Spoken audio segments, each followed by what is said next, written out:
بہرحال دنیا ایک بہت بڑے تصادم کی طرف بڑھ رہی ہے۔ اب میں اس سے اگلی بات جو کہنا چاہتا ہوں اس کے لیے پہلے سے معذرت کروں، خوشخبری میں نے دی ہے تو بدخبری بھی مجھے دی۔ اس عالمی غلبہ اسلام سے پہلے ابھی امت مسلمہ کی بہت پٹائی ہونی ہے، بہت پٹائی ہونی ہے، بہت پٹائی۔ یہ میں نہیں کہہ رہا، حضور نے کہا ہے۔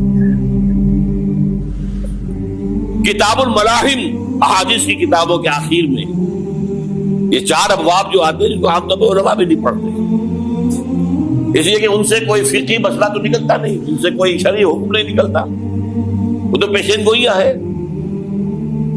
کتاب الفتن کیسے کیسے فتنے اٹھیں گے، کتاب الملاحم کیسی کیسی جنگیں ہوں گی، کتاب اشراط الساعہ قیامت کی علامات کیا ہوگی، کتاب و علامات القیامہ یہ کیا ہوں گے، ان ابواب کو پڑھیے تو آپ کو معلوم ہوگا اس دور کے آنے سے پہلے ابھی امت مسلمہ پر اللہ کے عذاب کے بہت سخت کوڑے پڑ۔ معافی چاہتا ہوں، اگر رسولوں کی شان یہ تھی کہ وہ بشیر بھی تھے اور نذیر بھی تھے تو میں بھی ایک ادنا غلام نہیں کہوں۔ میں جو کہہ رہا ہوں قرآن حدیث سے کہہ رہا ہوں۔ یہ عذاب کیوں آئے گا؟ امت مسلمہ بحیثیت مجموعی اللہ کی نگاہ میں مجرم، بہت بڑی مجرم۔ کیوں؟ 1 انچ زمین دنیا میں نہیں دکھا سکتی جہاں اللہ کا دین قائم۔ یہ مذہب ہے، مسجدیں ہیں، حج ہے اور عمرے ہیں، یہ مذہب ہے۔ دین کہاں ہے؟ اللہ کا نظام کہاں ہے؟ دین حق کہاں ہے؟ وہ نظام عدل کہاں ہے؟ وہ نظام سیاست کہاں ہے؟ وہ قانون شریعت کہاں ہے؟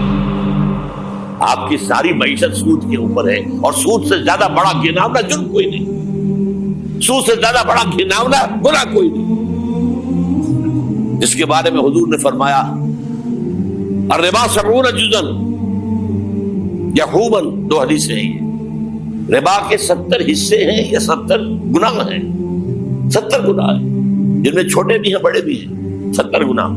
ایسا روحا ان میں سب سے چھوٹا اس کے مساوی ہے این کہ الرجل امہ، کہ کوئی شخص اپنی ماں سے زنا کرے۔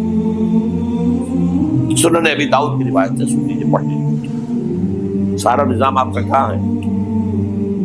تجارت ہو تو اس پر ہے، زراعت ہو تو اس پر ہے، بیج لیا تھا تو سودی قرضے پہ لیا تھا، اس کے بعد جو اس کے لیے کھاد خریدی تھی سودی قرضے پہ خریدی تھی، پیسٹی سائڈ خریدے تھے سودی قرضے پہ خریدے تھے، اس کے بعد اگر کوئی ہارویسٹر لیا ہے، کوئی اور لیا، ٹریکٹر لیا تو سودی قرض، سود ہر دانے گندم میں سود ہے۔ کوئی شخص بچا ہوا نہ، میں بچا ہوا نہ بچے ہوا، کوئی بچا ہوا نہیں۔ سارا کاروبار، ساری صنعت و حرفت، ساری حکومت، پوری حکومت، پوری قوم سود کے اندر جکڑی، ایک ایک شخص۔ کہاں ہے اسلام؟ آپ میری بات سمجھ لیجئے، اسلام کے 2 حصے کر لیجئے، اسلام بطور مذہب، اسلام بطور دین۔ اور یہ تو آپ قرآن پڑھتے ہیں، پورے قرآن میں مذہب کا لفظ تو آیا ہی نہیں ہے۔ حدیث کے ذخیرے میں بھی میری امکان، میرے معلومات کے تک کہیں نہیں۔ یہ مذہب تو ہمارے یہاں استعمال